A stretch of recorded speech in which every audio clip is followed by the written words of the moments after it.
Bonjour à toutes et à tous, très content de vous retrouver pour une nouvelle émission du Journal du e-commerce, deuxième émission de cette nouvelle saison, de cette nouvelle édition, votre émission qui décrypte, commente et analyse les actualités e-commerce. Et pour ce nouveau décryptage hebdomadaire, je suis toujours en compagnie de Nicolas. Ça va, toujours la forme comme la semaine passée?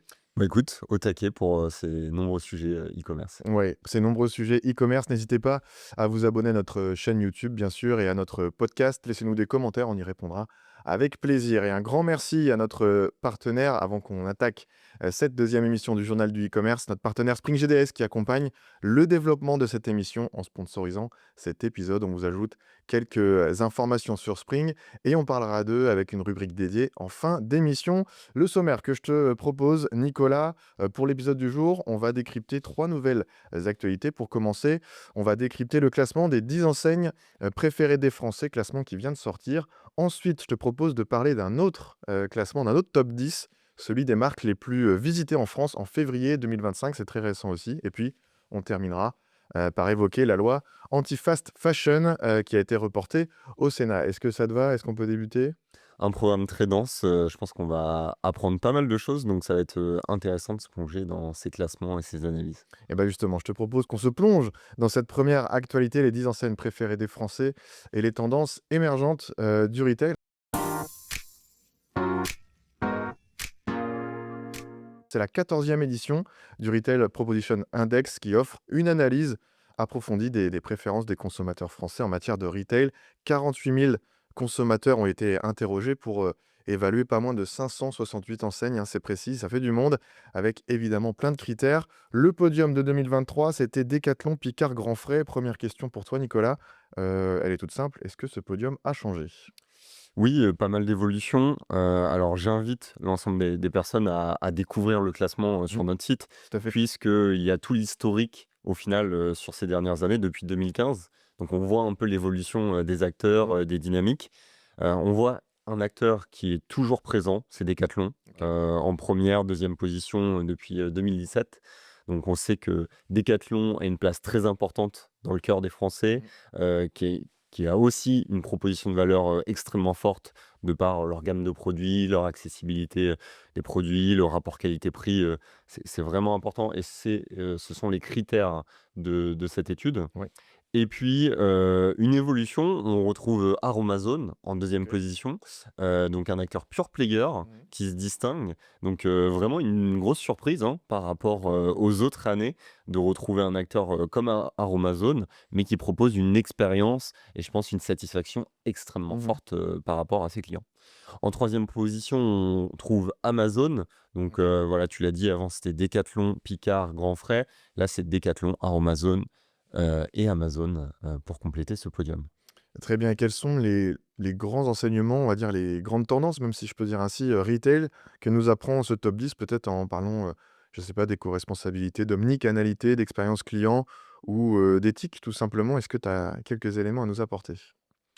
Oui, on voit que ce classement reflète un peu les tendances, du marché. Je pense Mmh. qu'il sera amené, à évoluer, hein, au niveau des attentes des consommateurs, d'avoir des produits frais, des circuits courts, bah, notamment avec Grand Frais Oui. qui est régulièrement, présent, avoir de la facilité d'achat en ligne en termes d'expérience Mmh. utilisateur.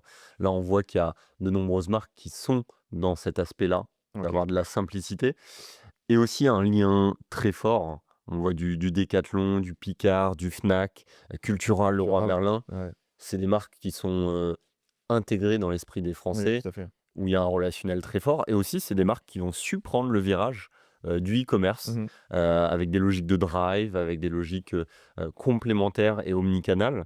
Donc vraiment, je pense qu'il y a ces sujets à retenir, le côté, expérience client, omnicanalité et proposition d'offres qui est toujours en phase avec, l'attente des consommateurs. Ouais, il y a aussi l'entrée de Sephora dans ce top 10 qui était pas là.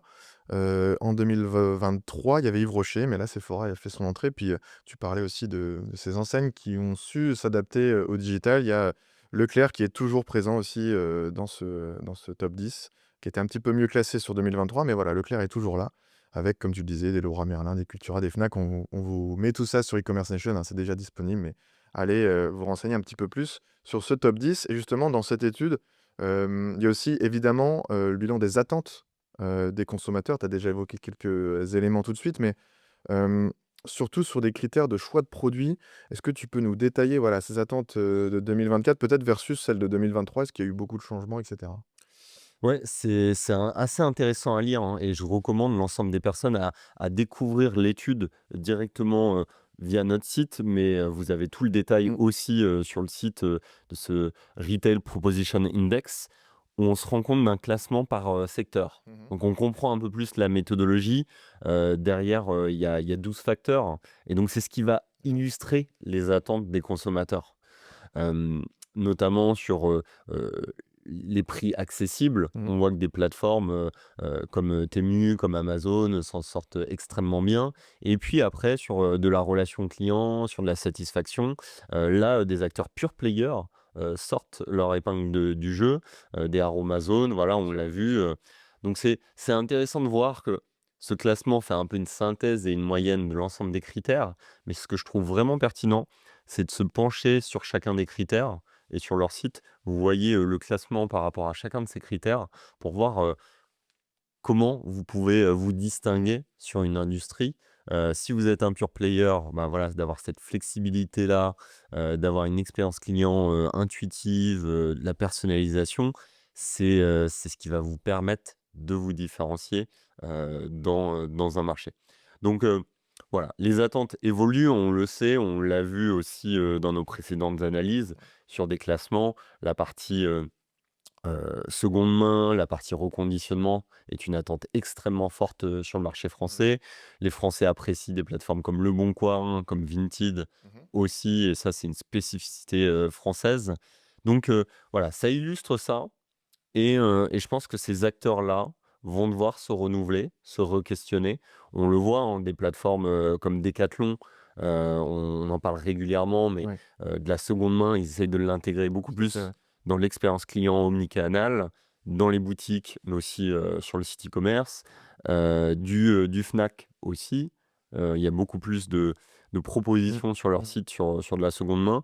Bref, c'est des acteurs qui ont déjà pris le virage, qui sont en mouvement, et c'est ce qui témoigne de leur bonne santé, c'est cette compréhension des besoins consommateurs. Et justement, ça, c'est un petit peu le retail, le e-commerce de demain et on en parlait la semaine dernière justement, ce retail qui est en transformation, qui est en mutation, puisque le e-commerce slash le digital prend de plus en plus de place et je crois que tu as une idée très arrêtée sur ce que va être le retail de demain. Est-ce que tu peux nous partager ton point de vue, à ce sujet-là? Tu en parlais, il y a quelque temps en conférence justement, de cette thématique. Est-ce que tu peux nous rapporter quelques sujets?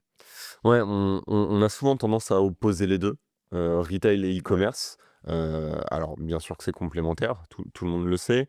Il faut percevoir le e-commerce comme un canal de communication, Mmh. OK. pas comme un secteur, ou une activité, business à promouvoir. C'est juste un canal de communication. Donc c'est logique que, le e-commerce, le commerce électronique, bah, il grappille des parts de marché. Mmh. Sur les études que j'avais partagées, ça prend à peu près 1 du chiffre d'affaires retail mondial. Le OK. e-commerce mange chaque année 1 du retail. Mais parce que on ajoute des usages électroniques Oui, oui. dans l'acte d'achat. Quand, tu vas, acheter, dans une boutique, bah, peut-être que tu vas payer avec ton smartphone. Mmh. Peut-être ta carte de fidélité, tu vas la scanner avec ton smartphone. Donc ça rajoute du e-commerce, de l'usage électronique dans une expérience retail. Et après, les circuits, logistiques, d'avoir du drive, de se faire livrer chez soi en point relais. Ah, le produit n'est pas disponible, Mmh. tu peux le tester chez toi et après le réexpédier. Bref, il y a un mix des comportements et des possibilités qui cassent un peu cette barrière-là, et donc, c'est important de voir ça, c'est de se dire: «Faut pas les opposer». C'est Mmh. le retail est en train de se digitaliser, et les acteurs, l'ont bien compris, hein. On en parlait de nombreux, dans ce top-là. Il y a des pure players, bah, comme Amazon, comme Aromazone qui tirent leur épingle du jeu, Ouais. et donc ça doit être des exemples pour des retailers historiques, et on le voit, hein, Amazon, Decathlon pardon, propose plus de flexibilité. Il y a des Decathlon City, maintenant dans les villes, donc des petits, Decathlon Ouais, ouais. où tu peux retirer tes produits, tout ça. Donc il y a une logique un peu de presque de pop-up store, de se Mmh. dire comment on est plus proche du consommateur, alors que Decathlon, c'est réputé pour être les grandes surfaces, que tu retrouves, voilà, dans des espaces commerciaux, Mmh. des zones commerciales.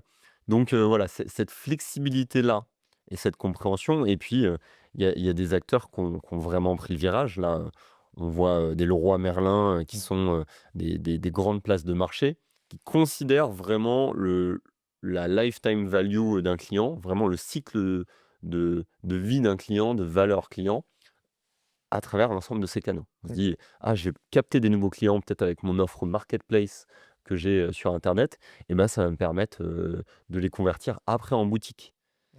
Donc je pense qu'il y a une très forte maturité maintenant avec ces acteurs et c'est ce qu'on trouve dans ce classement-là, des acteurs, qui sont au plus proche des clients, qui répondent à ces besoins, mais qui sont aussi, des précurseurs en termes de digitalisation.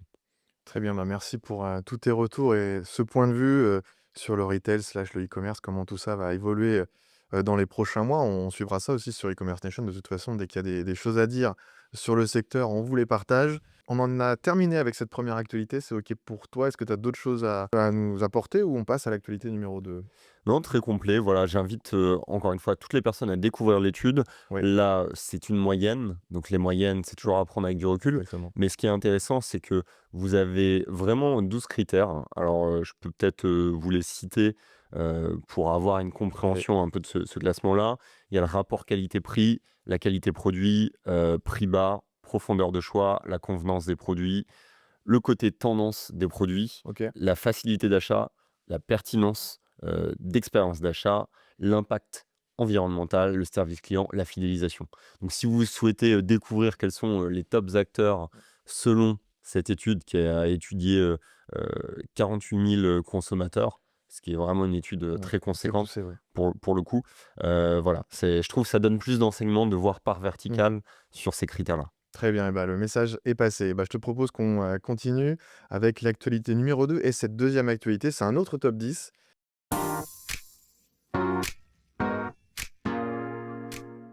Cette fois-ci, c'est le top 10 des marques les plus visitées en France en février 2025, en février justement. 88 des Français se sont connectés, à internet, soit un peu plus de 56 millions d'individus, rendez-vous compte. Et chaque jour, 48,9 millions d'utilisateurs ont consulté internet, une hausse de 1,5 million par rapport à l'an passé. 1 question pour toi, comme pour l'actualité numéro 1, est-ce que tu peux nous présenter ce top 10? Oui, super intéressant de voir cette évolution, hein. Tu parlais du nombre d'utilisateurs, de Français Oui, qui se connectent à internet. On voit qu'on arrive à un niveau de maturité. C'est très difficile de dépasser, les 90 parce qu'il y a une part de population, tout à fait, ouais. qui est plus jeune, ou qui a moins accès, à internet. Donc on arrive à un certain plafond en termes d'usage internet, mais du coup, la fréquence d'achat, la fréquence de visite continue de développer et donc ces chiffres-là sont vraiment intéressants à observer pour voir le potentiel du marché, Mmh. mais aussi, l'évolution du comportement. Donc ce top qui est un top 10 mais qui va aussi au-delà, on voit beaucoup plus, d'acteurs derrière, donc c'est ce qui est intéressant, ça nous permet de voir les dynamiques. Pour rappel, cette donnée est basée sur un panel de 25 000, panélistes, D'accord. donc de 2 ans et plus, donc vraiment il y a une continuité et donc ça permet, d'observer un peu les comportements. Donc au niveau statistique, c'est super intéressant de croiser un peu les études. Tout à l'heure, bah, on parlait des top Exactement. enseignes, de voir, bah, est-ce qu'on les retrouve là-dedans? Et puis comment le e-commerce se comporte par rapport à d'autres sites, parce que là, il y a d'autres sites de divertissement, Mmh. des plateformes sociales. Donc ça donne un peu de recul pour comprendre l'impact du e-commerce sur, la consommation internet, sur la Mmh. navigation internet globale. Donc un top 10 très intéressant. On va retrouver, certains des acteurs, qu'on a évoqués. Ouais, donc du coup, rien que pour, évoquer les premiers, hein, Google, en premier, il y a Facebook, il y a YouTube, il y a WhatsApp, Instagram, Amazon, qui est à la 6e place, 7e Messenger, Wikipédia en 8 et Le Bon Coin qu'on retrouve, 9e, Microsoft, en 10e place. Ça va jusqu'à la 20e place. Voilà, il y a tout ça qui est disponible sur notre site si vous voulez creuser, ce top 10, ce top 20. Et quels sont les enseignements un petit peu à tirer de ces sites les plus visités en France? Peut-être en faisant le parallèle aussi par rapport au top 10 juste avant, mais voilà, quels sont un petit peu, toi, tes retours sur ce top 10? Oui, alors, on voit que les GAFAM sont devant. Oui, Donc voilà, c'est des acteurs, qui sont incontournables dans la vie, des Français. Hem, L'émergence de nouveaux acteurs, hein, qui est aussi, à noter. On voit, mmh, du TikTok, du Temu, qui arrivent dans ce top 20. Donc, voilà, on voit un peu de nouveautés. On voit la spécificité française, Le Bon Coin, qui est qui est là. très bien situé, et qui paraît un peu absent, bah, de l'autre étude qu'on a Tout à fait, constatée. ouais, ouais, Je pense que les gens, ils ne considèrent pas Le Bon Coin comme une enseigne. C'est une ouais, place de marché, exactement. c'est quelque chose d'un peu hybride et dans certains classements, c'est pas considéré comme un site e-commerce, Ouais, ouais, vraiment, à l'essence, même de la définition. Mais c'est un acteur qui est incontournable et donc, pour moi, c'est intéressant parce que ça en dit long sur les préférences au niveau, des utilisateurs et donc on a un peu ce mix de plateforme sociale, de site e-commerce, place de marché, et des marques extrêmement fortes. On retrouve, bah, du Apple, du Orange, qui ressort, devant, des plateformes, du Netflix, du Snapchat, voilà, ouais, aussi, qui vient. Donc, on voit, il y a du divertissement, il y a de la communication, il y a du e-commerce, donc ça crée un mix assez intéressant et moi, ce que je retiens aussi, par rapport, à ce top, 10, top 20, des plateformes plus visitées, c'est que on a 2 mondes qui s'affrontent. Heu, il y a Wikipédia, maintenant il y a ChatGPT, mmh, oui. donc on le voit pas encore dans ce Pas encore là, classement, mais il va arriver bientôt. mais je pense que ça serait un vrai Ouais, sujet, d'observer et donc quelle est la pertinence de Wikipédia sur les prochaines années, tu vois? C'est un vrai questionnement. TikTok versus Snapchat ou mmh, même versus, Meta, en fait, hein. ouais, Meta, Facebook, on le voit dans notre étude, j'en parle régulièrement, au Royaume-Uni, TikTok est considéré comme l'un des top acteurs du e-commerce au ouais, Royaume-Uni. ouais. Donc, c'est un acteur qui est un peu hybride où Meta, ils ont pas réussi à faire, ce virage un peu de social shopping, Mmh, social commerce. TikTok est en train de le réussir avec TikTok Shop.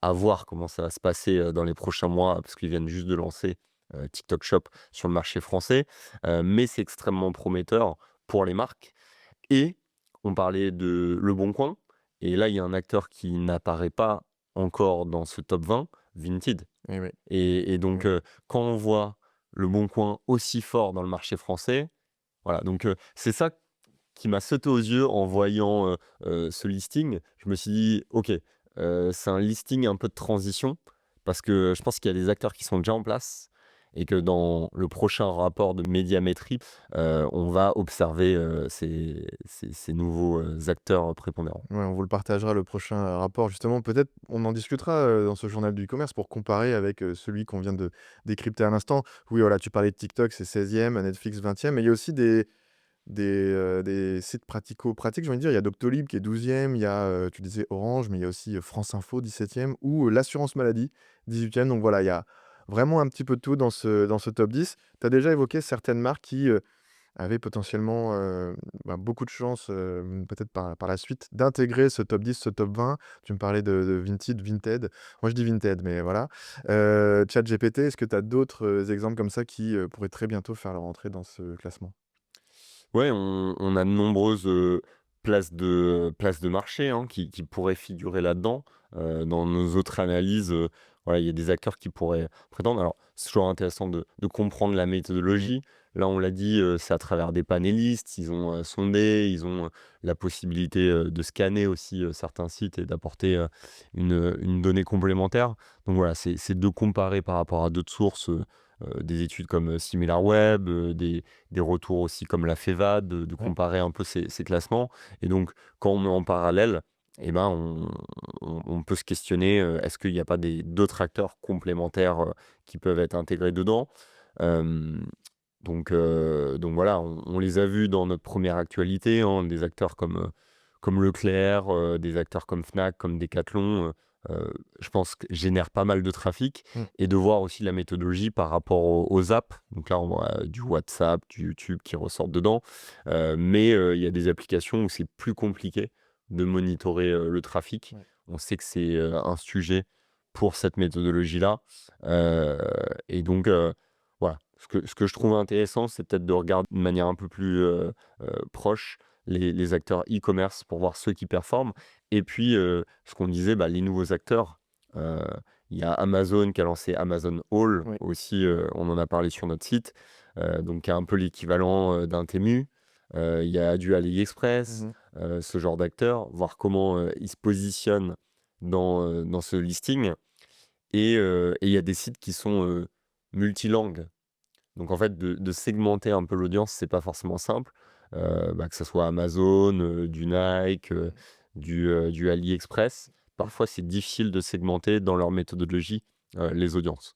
OK. Donc voilà, ça, c'est important. Les autres acteurs, on les a évoqués, je pense que du Vinted, de ChatGPT, je serais curieux de voir Ouais. comment ils vont se placer, dans ce classement-là. ChatGPT, ça peut peut-être être à la hauteur, d'un Google, par exemple. Et du TikTok va peut-être remonter, à du niveau de YouTube ou Facebook, Ouais, quoi. ouais. Donc voilà, je trouve que c'est un paysage qui est extrêmement changeant. Ça donne énormément d'opportunités aux e-commerçants qui nous regardent, de se dire, «Ah OK, comment je peux comprendre cet usage-là?» et surtout sur des sujets, de fidélisation. On l'a dit, on arrive à une maturité dans l'usage d'internet. Ça veut dire que les gens, ils vont acheter plus régulièrement sur internet. Le retail va davantage se digitaliser. Donc ce virage e-commerce, je pense que ceux qui ont cette très forte compréhension de ces nouveaux canaux pourront, en tirer, beaucoup d'avance. Eh bah, très bien, on décryptera ça quand, la prochaine étude sortira. Mais je trouvais ça intéressant justement de parler dans les 2 premières actualités de ces 2 top 10 qui permettaient de, bah, voilà, mettre en valeur aussi certains enseignements, du marché pour, toutes les personnes qui nous regardent. C'est OK pour toi? Est-ce qu'on passe à l'actualité numéro 3? Ouais, totalement. Allez, on y va.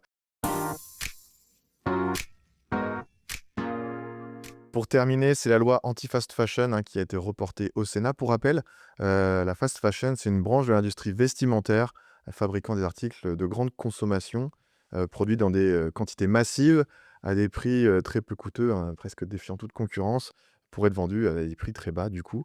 Sans entrer dans les détails, je dirais politiques, hein, parce que c'est pas ce qui, nous intéresse aujourd'hui, mais plutôt pratico-pratique. Est-ce que tu peux revenir sur l'objectif de cette loi, dans un premier temps? Oui, totalement, déjà l'idée c'était, de fixer un cadre, à ces acteurs-là pour, permettre, bah, une équité sur le marché, français et potentiellement européen. Parce qu'au final, sur AliExpress ou Temu, tu peux acheter certains produits, extrêmement peu chers.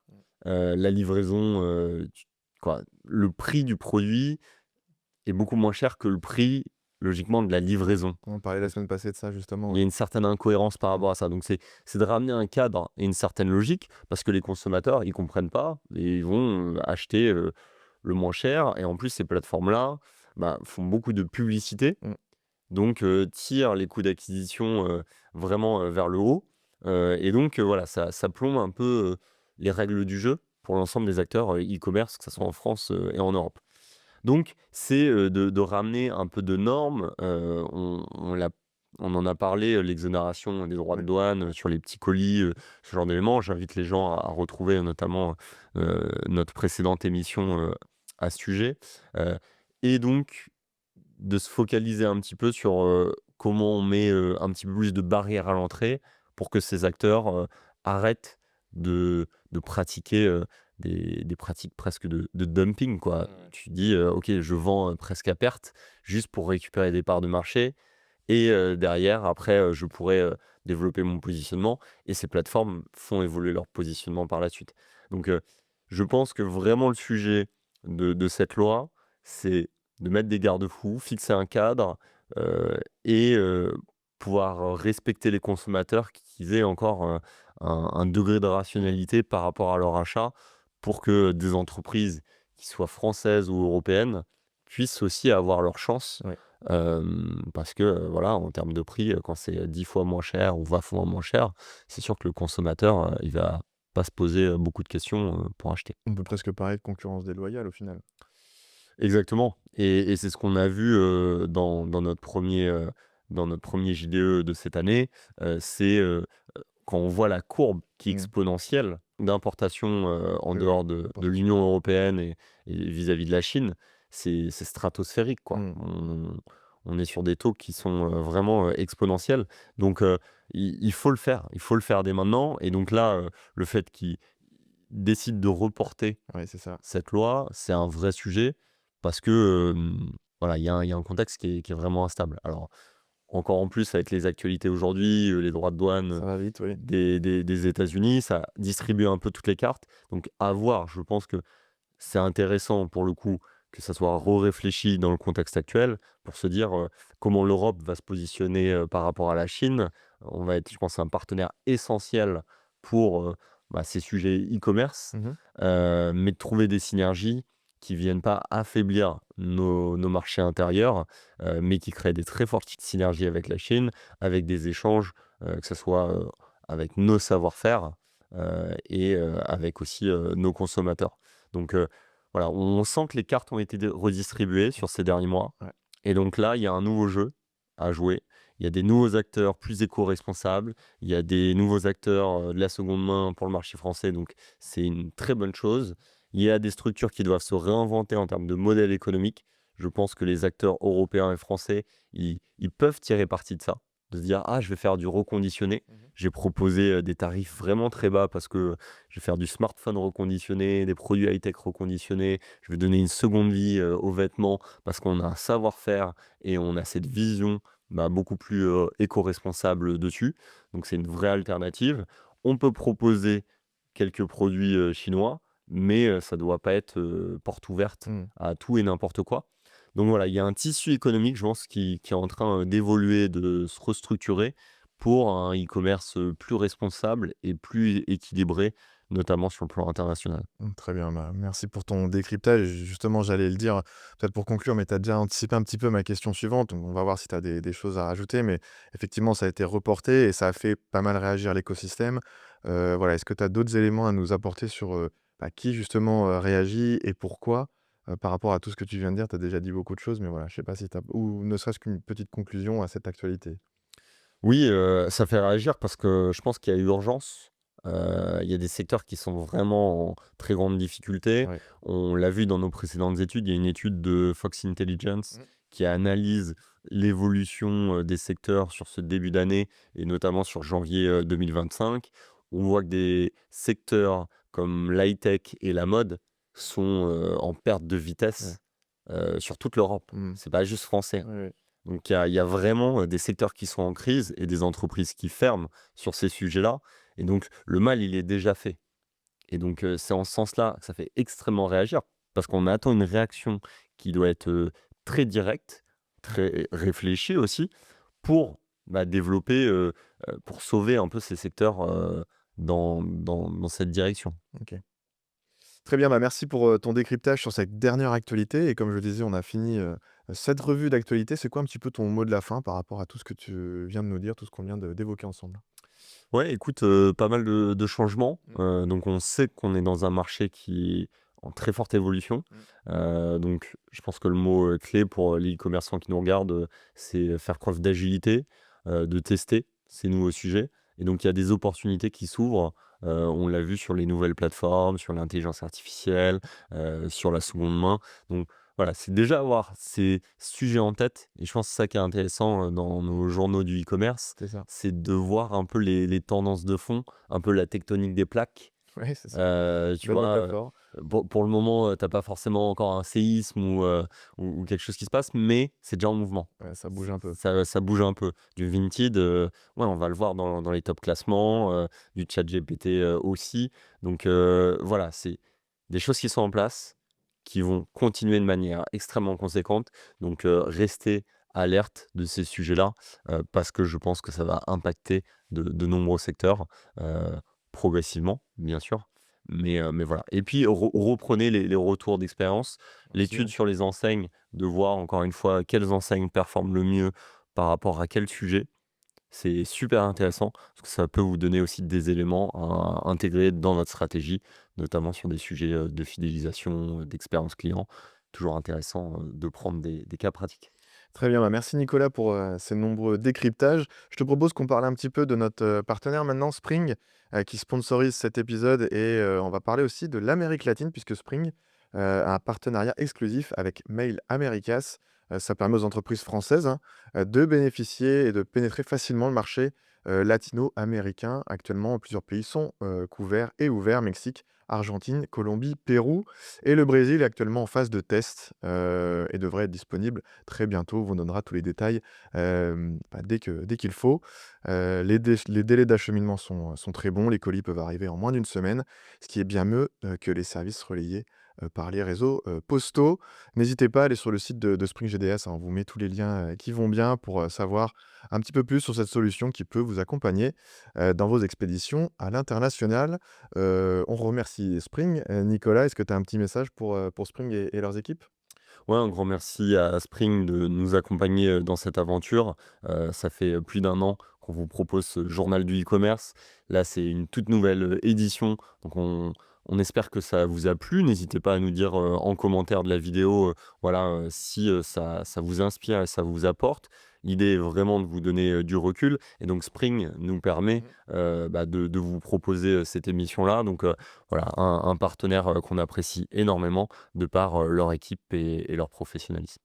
Très bien et bah, merci à Spring évidemment et puis, bah, merci à toi Nicolas pour, ton temps et pour, ces décryptages. Ça va, ça a été, on se retrouve la semaine prochaine du coup, on continue. Ouais, parfait, un rendez-vous qui est vraiment, cool ensemble. Voilà, je pense que c'est le ton qu'on veut adopter. Vous donner un petit peu de recul, sortir un peu la tête du guidon, comme Ouais, on dit chez nous, et vous donner de la donnée. N'hésitez pas à suivre, notre newsletter. ouais. Toutes ces actualités-là, elles sont présentes, sur notre site e-commercenation.fr. Donc vous avez, la newsletter, édito client vous prépare, régulièrement pour ne rien rater des nouveautés, e-commerce et puis sinon, bah, on se retrouve chaque semaine pour livrer un regard, un petit peu plus profond, voilà, tisser des ponts, des liens et des analyses sur ces actualités ensemble. Oui, comme tu disais, aujourd'hui, on a parlé de 3 actualités, mais il y en a des dizaines qui sortent chaque semaine sur e-commerce nation. On vous fait une petite sélection pour ce journal du e-commerce, mais il y a plein d'autres actualités qu'on vous relaye pour, vous faciliter votre veille aussi dans le cadre de votre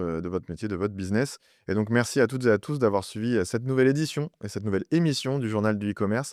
Partagez-nous vos retours, partagez-nous aussi vos actualités si comme, Nicolas le disait, si cette émission vous apporte dans votre quotidien et puis voilà, abonnez-vous à notre chaîne YouTube, abonnez-vous à notre podcast. Tu parlais de l'édito tout de suite, il y a aussi notre newsletter, enfin bref, plein d'actualités sortent tous les jours sur e-commerce nation. Je te donne, Nicolas, rendez-vous, dès la semaine prochaine et vous aussi pour une nouvelle émission du journal du e-commerce. Merci.